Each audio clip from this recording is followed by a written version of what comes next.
Welcome to the Roll the Dice podcast, the podcast from the Diploma in Sporting Excellence Team Camp, Episode 7. Special guests.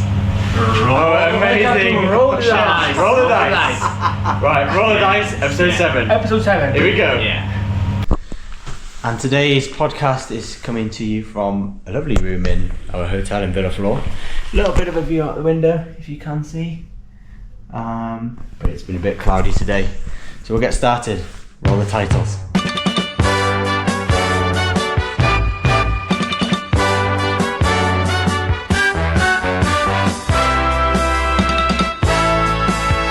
Right, Ben. So, as well as being a podcast, a Roll the Dice podcast, episode 7, we've been cracking on. As well as being episode 7 of Roll the Dice podcast, this is also a video specifically for the Assessing Risk unit on the DiSE, SGS Roadstars DiSE cycling program. So we're going to be going through content specifically to help with that workbook. And probably a good idea for me at this point to say why I'm talking to you about this, because in my mind, in my view, you are an assessing risk guru. Okay, we've done 4 of these trips now, and every risk possible has been assessed and evaluated by you, and you do an amazing job. So that's why I wanted your input on this. Okay. So just to kind of remind everybody, so for those of you who are not used to watching our Roll the Dice podcasts, this is aimed at, it's not aimed at cyclists who are 16 to 18, but the DiSE program, Diploma in Sporting Excellence, is a course, a program aimed at 16 to 18-year-old junior cyclists who are on the pathway to attempting to become elite cyclists or world-class cyclists or professional cyclists. So it's an educational program which sits alongside the rider's normal education. So they'll be in level 3 education and they'll be doing this program on the side. Although it carries a qualification, really, I like to define the purpose of DiSE quite simply as making the bike go faster, okay? And that's by developing the rider. So let's crack on to assessing risk, okay? And a riveting topic, but what we will do in today's podcast is throw a couple of videos from what we've been up to over the top. Yeah. So you can see this kind of risk assessing in context, I reckon. Yeah, it's potentially a very dry subject, but I think if you fail to assess risk properly, it can end your career straight away. Yeah, it's quite an important thing when you think about it. And actually, as we will see from videos, we're spending quite a lot of our time out here going down the volcano pretty quickly, and riders are by definition assessing risks when they're on the bike all of the time. So really, that's what I want the focus of this kind of pod to be on. It's not assessing risk as in kind of like a form of bureaucracy. It's assessing risk for the purpose of staying safe, keeping you safe, keeping riders around you safe, and making sure that your career is not cut short because you've made a stupid mistake. Summed it up perfectly, really. Yeah. Okay, let's kick off then. So, section 1 is about equipment guidelines for safe training and competition. So, Ben, why is it important to understand how equipment guidelines are crucial for performance and safety? Well, this is something we did before we came out on the trip, is we gave out a bit of a kit list for everyone, isn't it? So obviously, I think it goes without saying, hopefully, for this level of cyclist, wear a helmet, of course. But, just today, checking bikes and equipment. Obviously, there's UCI rules, some of which are for safety, but also just keeping tabs on your general bike maintenance. Whether you're part of a team that has a mechanic or not, especially over the winter, stuff like brake pads, tyre pressures, cracks in rims even, just keeping tabs and knowing the way your bike feels. If you ride your bike enough and you understand the way it works, you're able to tell almost like that when something's up with it. And really good riders get on bikes and they go, yeah, that's the headset creaking, or you need some new bearings in your bottom bracket. And it's just keeping on top of maintenance like that. I hate to use the word stupid mistakes, but sometimes it is just that. brake pad popping out, or a bearing going. I had a really bad crash and I broke my collarbone. Right. Because there was a twisted bit of chain, unfortunate, that I didn't pick up on. They got trapped through the derailleur. Yeah.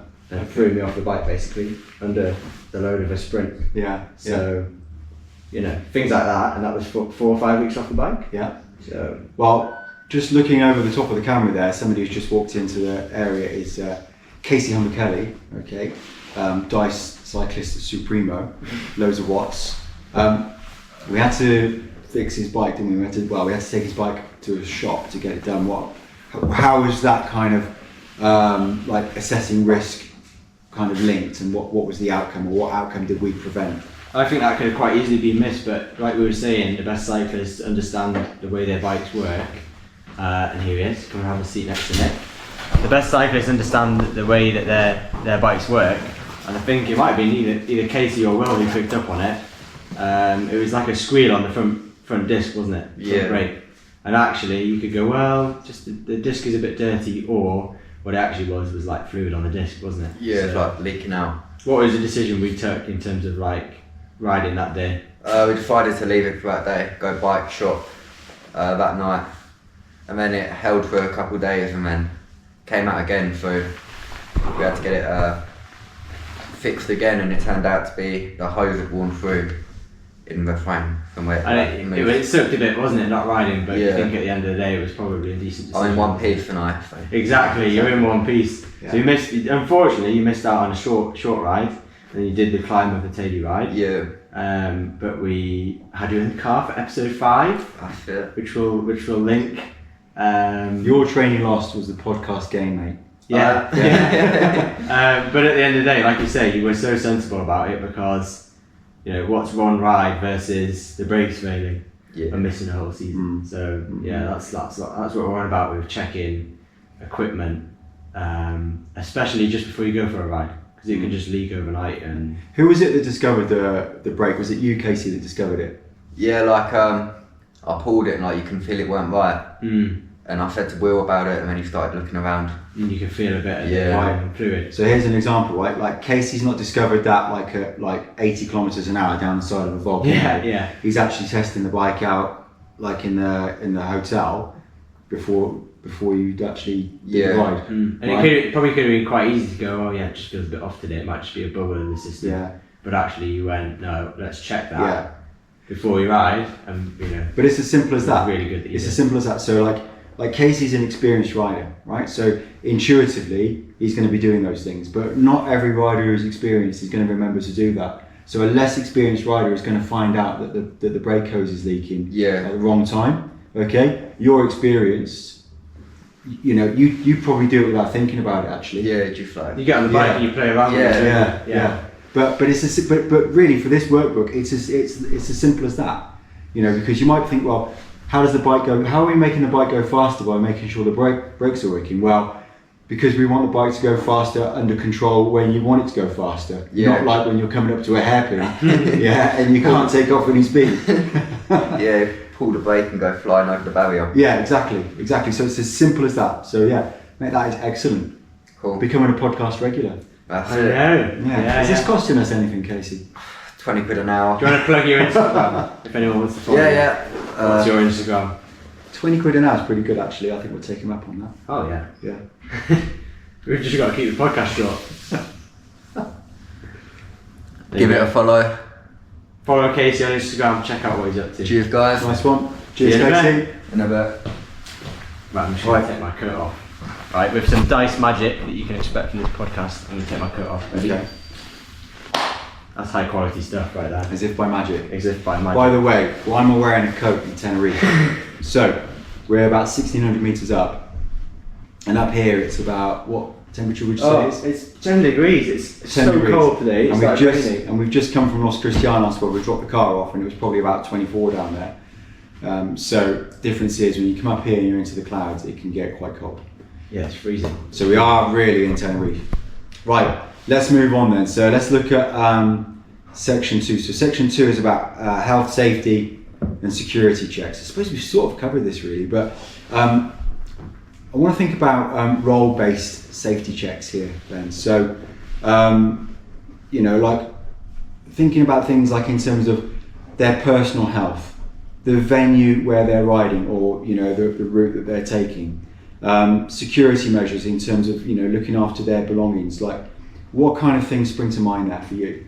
Well, yeah, here's an important one, right? When you're riding at large events, and it's not so much, it's a little bit of health and safety, but it's also just covering your back for it's a risk, right? Something that could go wrong. So for context, I work with the mountain bike team.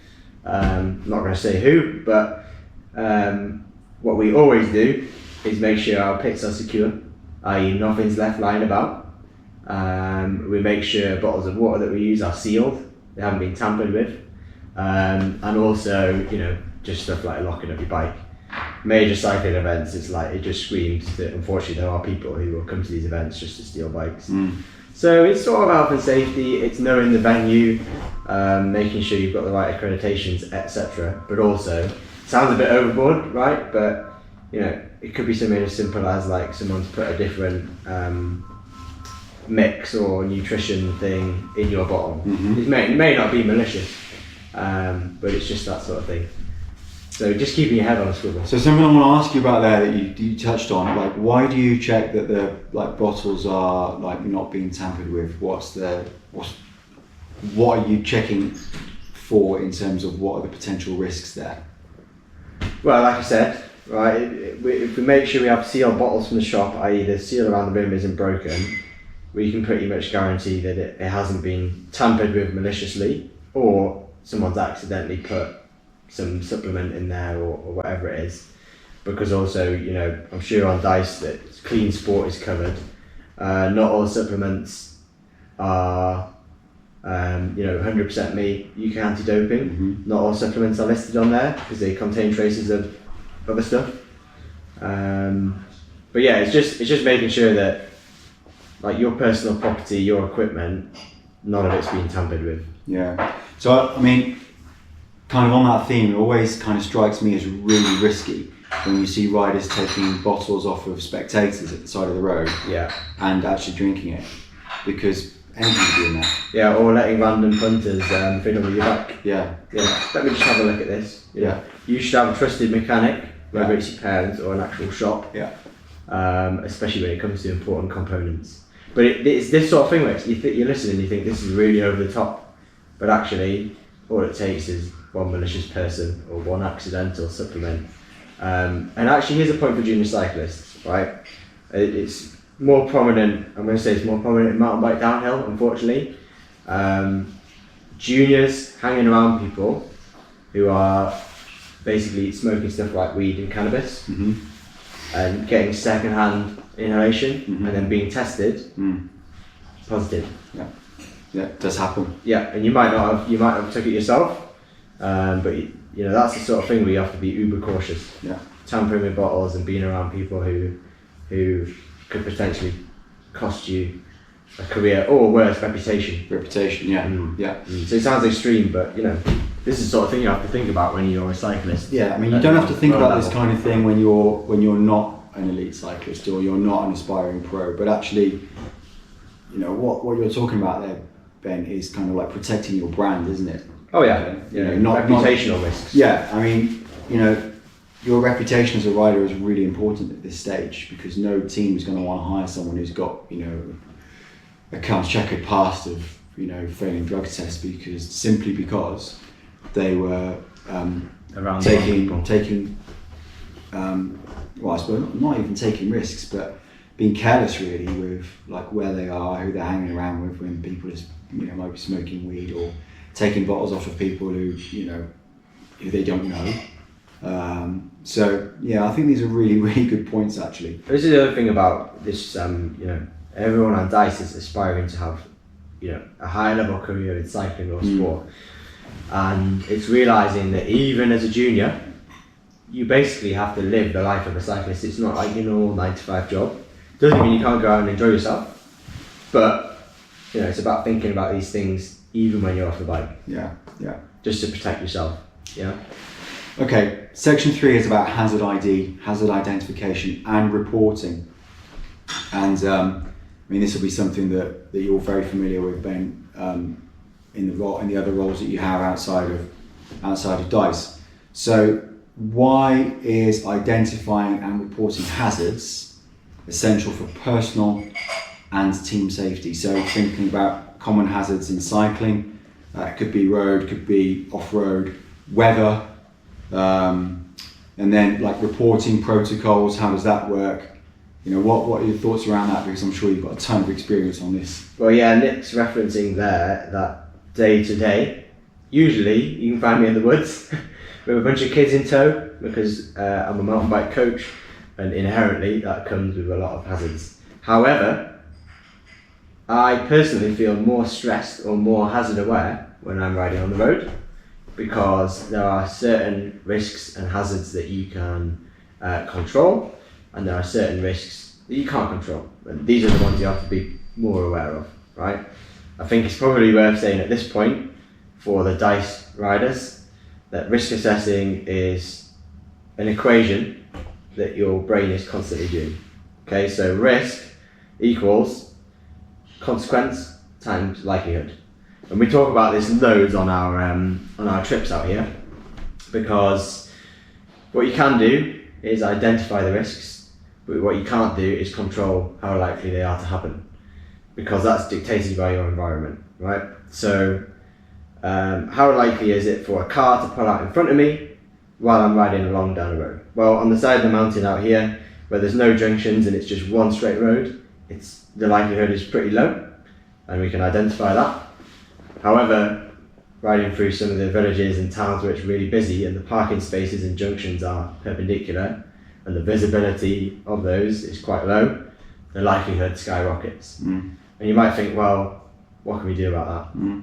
Control the consequence, right? So I'm happy to go faster on the descents where there's no junctions or parked cars, because the likelihood's really low.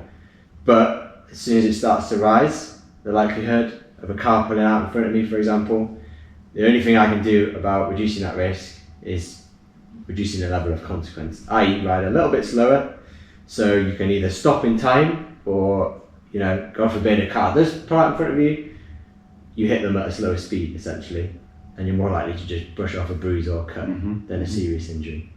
But identifying hazards, hazards are the actual things that are likely to happen. The risk is the outcome of that equation. And so you riding along on the road, whether you're in a team or just out by yourself, it's this constant dynamic assessing of the environment you're in. And you almost have to, and when you learn to drive, I think it starts to get easier because you realise how drivers behave. But you have to sort of expect the unexpected, but also expect the worst. Assume that everybody on the road is incompetent. And they're not, but that's the best way to do it. And basically, that allows you to just preempt something happening, rather than waiting and reacting, because we know observing and then reacting and then actually actioning that can be quite a long process. Preempting it happening is almost going to stop you even needing to react to a hazard coming out. But for example, as coaches on the front of the group, Will's been riding out with them, us in the car behind, we're constantly expecting the unexpected, basically predicting what drivers are going to do. And you just learn that as you do more riding, and you learn how to identify those hazards on the road. And especially, one more thing about the team environment is you almost have to think of it as driving a bus, because you have, for example, 10 riders in tow. What might take you a few meters to stop will take an entire group 2 or 3 times longer. And what might take you a little swerve around to avoid is going to be a wider turn when you've got 10 riders in tow. And that's your responsibility if you're on the front of the group. Yeah. I mean, let's say for instance if you identify something that is risky in a session that you're running, like what do you do with that information? Or what if riders see something? Thinking of it from the rider's perspective, really. Like, do you encourage riders to report like dangers back to you if you're running a session with them? Yeah, so I guess what you're saying there is, what should your reaction be to certain hazards arising in a session? And in a work risk assessing thing, that's like noting it down on a form. Yeah. But as a cyclist, it's more kind of identifying what your risk appetite is. And risk appetite is how much risk are you willing to tolerate. Okay. And in a race, that might be higher. The phrase "risk it for a biscuit." If there's a reward at the end, you might tolerate a bit more risk. But if it's a training session, for example, your appetite for risk should be so much lower. So back to the mountain bike context, if a rider identifies something that's risky or hazardous, there might be a branch sticking out over the trail that's been cut off and it's at eye level. Come back to the coach and report that, or do something about yourself if they're organised. I whack the branch out of the way, or change what you do. But I guess reacting to those risks as a road cyclist would be more along the lines of stopping the group or controlling the speed of the group, changing the route you usually take if there's a lot of car crashes or risky drivers, or even just taking quieter roads. Yeah, that's like reacting to risk. And of course, within the group, we've been emphasising the need for the riders to communicate with one another, pointing out a pothole, shouting out like if they're going to be slowing or stopping because there's like 10 of them on the road. So communication, this is another form of reporting, isn't it? We're not like you said, we're not reporting it in a formal kind of work way. We're reporting it back to the group by hand signals, by shouting things out. It's not always safe to take your hands off the bars, and sometimes a pothole comes out of nowhere and you're in front and you don't see it, so you just have to shout out like hold, because that's the shortest word that you can say, which people are going to know. Okay, and you can't always point them out. I think sometimes you see riders pointing out potholes, and they're actually putting themselves in danger because the road is too unstable, and they're in danger of like crashing themselves and then probably taking down 3 or 4 riders. But that's talking about it in the team environment as well. Reporting that risk is actually making everyone aware of it. For example, we might get on the radio and say, up ahead there's a bus coming, seeing it coming down the road, or even just as simple as hold or out, get out into the road, because first row may have seen it, 2, 3, 4 rows back, as you know, it's quite hard to see past the line of riders. So comms is a big thing. And actually, funny enough, using risk is actually a race strategy as well. So in the World Tour, you see it all the time where riders will attack more than ever now on descents, because they know that they're probably like playing to their strengths, especially if they're perhaps not one of the stronger climbers and there's another climber ahead. They will attack on descents, and they are effectively trying to put their opponents under pressure to put them in a more risky situation. Those riders then have to evaluate, like, do I try and stay with this rider, or do I just drop back a little bit, stay within my, not comfort zone is the wrong word, but stay within a level of risk that is manageable. So I think, where assessing risk in this context also is very different to, in kind of work and industry, is that, we can use risk as well as a form of strategy, as a tactic. And that's, there's nothing wrong with that. I mean, I'm talking about within the rules, of course. But it is not illegal to attack on descents. It is not illegal to stay on the gutter if the crosswind's coming across and you're trying to make sure that no one's getting any protection, and they're going to potentially take a risk by overlapping your wheel very, very slightly on the wrong side because they just want that little bit of shelter. That's their risk, right? So risk assessing is something that you have to do in a race as well. I'm emphasising this now, so it makes it very relevant to our target audience. We're not talking about assessing risk in a kind of formal, work environment type way. Clipboards and checklists. We're talking about, you're on the bike. What do you do to assess risk? How do you respond to that? Okay, and that is something that when we see the workbooks, that's what we want to see reference to, is like what you do and what you think you might need to do differently in order to kind of prevent yourself from getting it wrong. And this is where knowing your equipment and your bike also extends to knowing your limit as a rider, technically, right? Because like Nick's saying, risk assessing is not notepads, checklists and tables in cycling. It is, a lot for coaches. It does look like that. But risk assessing is also a great tactical tool, because I'm going to put this into a mountain bike context again, because that's where I come from, but it's still racing. If I know I can ride well within my limit, or on the limit, but comfortably, down a descent, and I know that the rider behind me is probably going to try and attack me on the next uphill, but is technically worse or slower than me, I'm going to push it. I'm going to risk it a bit more to push close to my limit, or even a little bit over perhaps, because I know the rider behind me, his risk appetite or her risk appetite is probably much lower. If they're not as confident behind the bike, and this is where knowing your limits, but also the limits of other people in your race, can be a massive tactical advantage. Another example that probably most of you guys can relate to is from the World Championships in Glasgow last year, when they got onto the finishing circuits. There was still probably about 100 odd K to go, but city centre circuit, it was raining, and Matthias Skjelmoser, who I think was in the lead group, stopped to let some air out of his tyres. Okay, he was in the lead group in the World Championships in Glasgow, and he stopped to let some air out of his tyres. Now, he made an evaluation there. He evaluated that actually the risk of running higher pressure and trying to kind of manage that circuit with the amount of pressure that he had in his tyres was too high. He evaluated that and let some air out of his tyres. Now, okay, he didn't win. Realistically, was he there to win, or was he there to support? He was probably there to support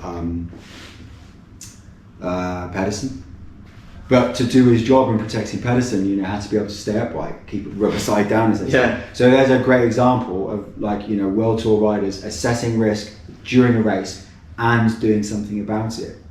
Here's another one for you mountain bikers to put it into another race context of an actual scenario. Don't quote me on this. I'm going to say 2022 Val di Sole Downhill World Cup. Jackson Goldstone, the prodigy. It was either his last year in juniors or first year in elites, and he had the overall jersey, so he was winning the World Series overall. It was one of the last rounds of the Downhill World Cups, and basically it was between him and a few others to podium to win that World Cup. Okay, but he had the overall in the bag because he had enough points. Okay, so what he did was, down the last few corners where it started to get fast and loose, he obviously decided to push. Now his risk appetite was through the roof because he had that overall. He was going for the glory, right? Like another World Cup win. The points didn't really mean much because at that point he'd won the series. Unfortunately, he risked it and he slid out in the last corner. He crashed out. However, it was either win or crash for him. If he wasn't going to win, he was going to push it so hard that he crashed. But it didn't matter. If he didn't have the overall and it was probably still in contention, I would imagine he would ride a bit more conservatively, within his limits, finish 4th or 5th, but get the points for the overall. Yeah, that's a perfect example of assessing the risk. And I think when at the top of this podcast we said this subject could be a bit dry, but we are not talking about wandering into a sports hall with a clipboard and thinking about where the fire exits are. Okay. Right, that's what I think of when I hear assessing risk. Yeah. Right. Within the workbooks, you've got to complete a risk assessment. Okay. Ben, you're completing risk assessments all the time, and you actually did a really good workshop on this last time we were in Tenerife.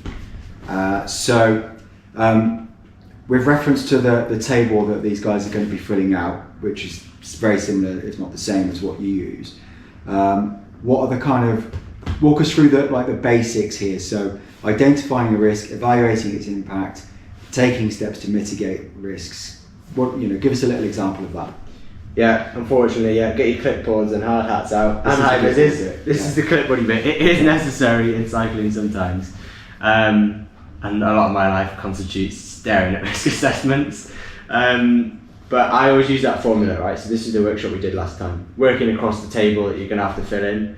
First and foremost, you need to identify the risks. Okay, what risks are more likely to happen in the activity you are risk assessing than everyday life? Okay, nobody puts being hit by a plane falling out of the sky on a risk assessment. Okay, because it could happen. If a plane could fall out it's just taken off the airport, it could fall on us right now. It could happen. But the likelihood is so low, it's not worth including things like that on the risk assessment. So what is more likely to happen than day-to-day environment, first of all? Identify those risks, usually with categorize it and then describe it in more detail. What might be the impact of that risk? i.e. wet weather on the roads, the impact of that risk would be sliding out, injury, going off the road, or taking out members of the group. So what impact does the risk have? We then look at how we might mitigate that risk. Okay, and you'll never completely eradicate a risk. Like we said about a plane falling out of the sky, it could happen. But mitigating risk is about taking reasonable steps to reduce the risk. If you can't remove it entirely, you're going to figure out, can we eliminate it at the source, i.e. not ride when it's wet, for example. But maybe we have to. Maybe it's the only training day we're going to get as a group. So then what do we do next to reduce the risk? Well, we ride a bit slower on the descents, or we avoid the roads that we know have a lot of grease and dust on them. Or we put someone at the front of the group who's going to control the pace. Or we reduce the pressure in the tyres. So it's like this hierarchy of, can we remove it? Can we eliminate it at the source? Can we reduce it? Right. So this is really, this table that these guys are filling out, in reality, you're never going to fill a table out like this in your career as a rider, okay? But it's providing you with a framework in terms of how to think about identifying risk and evaluating. So we use numbers on these tables as well, don't we, when we're actually using the tables? So this is very So on a scale of 1 to 5, the level of danger or the level of severity of injury, and then we get a number which represents kind of whether we need to actually act on that risk or not. So just talk us through, give us one example, put some numbers to it then so guys can understand what to do. Yeah, so this is the equation we've been talking about throughout this podcast. It's numbers, it's 1 to 5. So what is the consequence of the risk if it were to happen? 1 being minor injury, cuts, bruises, things that can be patched up. And here's Will actually. Come on in, Will, ride leader over here. Sit here. We are just risk assessing. Okay, so one being very low consequence. Yeah. You can sort of brush it off. 5 being death, right? The worst possible outcome. And then the other part of our equation is likelihood. 1 being very unlikely, 1 in a million, and 5 is usually measured as either 1 in 10 or 1 in 100, depending on how you want to, provide a framework for your risk assessment. So basically, very unlikely to very likely. To highly likely. Okay. Now, if we've got a risk that has a 5 out of 5 very high consequence and a 5 out of 5 very high likelihood, i.e., it is very likely that you will die. That's not an acceptable level of risk. How can we reduce it? By using our mitigations. Could we reduce the consequence by riding slower or putting wet tyres on, for example, for our wet riding example? Or could we reduce the likelihood by not riding in the rain or having a certain level of rain that we would not ride versus ride? 1 likelihood and 1 consequence is like an everyday risk. It probably shouldn't be on your risk assessment. It's very unlikely to happen and the consequence is very low. Yeah. Stubbing your toe. Yeah. For example. Because you don't want to stub your risk Yeah. You don't want to pack your risk assessment out with a load of things that are probably going to happen that actually are inconsequential. Well, yeah, it's like we said, plane falling out the sky, right? Don't beef your risk assessment up with silly things like that, okay? A plane falling out of the sky is just as likely to happen pretty much wherever you are in life. It's very unlikely. Unless you went to a low-flying, slowest plane competition over the heads of people, then a plane falling out of the sky might be more likely you put that in the risk assessment. Yeah, but more likely you might be in a competitive situation, maybe on a descent, trying to get across to the lead group, and you might be thinking, right, if I don't touch my brakes going down here, I can probably bridge this gap. Yeah. Well, now we're evaluating that risk, right? We're thinking, right, okay, that's a practical risk. What's the severity of this? Well, if you're doing kind of 50, 60 miles an hour and you come off, the potential there of harm is very high, so it's going to be a 4 or a 5, isn't it? The likelihood, I suppose you would be thinking about, well, how dangerous are these curves? Is it a closed road? If it's an open road, then of course, the likelihood is gone up all of a sudden. What is if we go back to the whole personal risk appetite, what is my braking skills like? And if you're putting this into a race context, like how willing am I to take the risk just to bridge the gap? Is it a low level race, or is this the biggest race of my career? Like I really need to push. So that's like, you then take this equation and it gives you a number, okay, but the number is almost insignificant unless you have a personal risk appetite. Going into a race, you almost need to decide beforehand, or dynamically in the race, how much risk are you willing to accept? And it goes back to, what is the race? At what stage in your career are you? How important is it to you? And unfortunately, there are too many examples of, at every level of the sport, not just World Tour, but we know about the World Tour ones because they make the news, but cases where riders have taken a risk too far. And it's had the worst possible consequence. So it does happen. We're not talking about something which doesn't happen. We're talking about something that happens way too often. And yes, races can be made potentially safer. Maybe there's something the organisers can do, but ultimately, it's the riders on the bike who are taking the risks, right? So, I think, this is how I want these guys to be thinking about this. Don't think about this as a paper exercise. Think about this as we're ultimately talking life and death here. Okay, there's no other unit on DiSE where we're talking life and death. If you don't eat like 120 grams of protein in a day, you just get 100, you're not going to die. Okay, you're just going to have 20 grams less protein. But if you get this wrong, it could just be like sliding out on a corner and losing a bit of skin, or it could be a whole lot worse. So, there are, in my experience, there are far too many crashes in junior races, far too many. And, these are crashes where, I could think of a lot of riders over the last couple of years who have lost pretty much a whole season because of one crash after another. And it may not necessarily be their fault, okay? And every time you'll hear like, it was him or it was her, and it's always someone else's fault. And I get that, but at the same time, are you doing everything that you have within your powers to do in order to avoid being in a situation where you're going to crash? And this is the thing, right? Is ultimately risk assessing is a tool that could save your career, right? Because it is all too easy to say this person was in front of me and they slid out, or it was this rider that caused the crash. But if you knew that beforehand, or you could anticipate the risk and saw it coming, then ultimately it's down to you. Okay? Like we said about drivers, you have to just assume everyone's incompetent. The riders around you, it sounds really mean, assume they're going to make a mistake. Like we said about overlapping wheels, right, in a corner. Okay, we were doing this when we were on the descents. This is why it's so important. And I must say, urge you, in training, it is so fun to go down the descents fast. But training is a time where your risk appetite should be through the floor, i.e. you should not tolerate much risk at all, like Rod's been doing on this trip. Can I come in here with a tennis example? Yes. I saw a talk that Roger Federer gave recently at a graduation in the States, and I don't know how old this is, but it's probably fairly recent, and he was talking about his career. Okay, so Roger Federer, probably the most successful tennis player ever, and he came up with some interesting information about how often top level players lose points, and I think it's something I should have checked this before this video, but it's something like they lose points more than they win points. Okay, but what he was saying is that once a point has been lost, they just forget about it, they just move on to the next one, they don't dwell.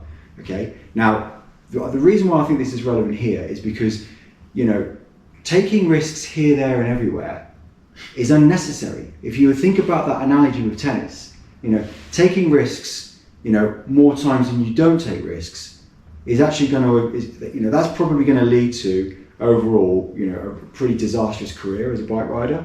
Okay, if you are taking a risk, it should really be, like in a race environment, for instance, there are no cars. If it's closed roads, like not kind of, in a race on an open road, which juniors often are, and thinking, right, okay, if I nip across the white line here, I'm going to save myself a fraction of a second. That fraction of a second is going to make no difference, okay? But if you go straight over the bonnet of a car, and I've seen this happen, okay, and it has happened, and the worst outcome has happened, then it's game over. So, I think that analogy from Federer that, you can let points go. In other words, let a little gap open, do it, because basically if it's keeping you upright, you will always be stronger from not falling than you will from eventually hitting the deck or eventually crashing into a car. That will eventually happen. It will eventually happen. So better to actually make that eventuality extremely unlikely, and to use an extra little bit of strength, or to develop an extra little bit of skill to actually be able to manage that. I mean, like, Will, you did a workshop with them on descending the other day, and they all really benefited from that, because afterwards, to a rider, they were all saying, "Oh God, I don't know why I haven't been doing this before." But because your descending skills are amazing, and they've been able to benefit from that. So effectively, what you've done is you've made them safer riders, right? Yeah, I mean, I guess as coaches, this sort of scale of risk assessment is just ingrained into our brains the whole time, no matter what. So it's just giving the riders and the students an understanding of how our brains work when we're doing risk assessments on the bike and off the bike. And I like the way you describe it, right? Is a percentage of your limit. So talk us through that you've been saying to the riders. Yeah, so when we've been descending around here, anything over 50% is a complete no-no. If you think you're going over 50% of your limit, so 100% would be, I need to get on that brake, this is the biggest race of my life. If I don't do that, then I could potentially lose the race, sponsors, the season. But when we're out here training, 50% or lower. And really 50% is our limit out here, because... What's the reward, right? Nothing. What's the reward? Yeah.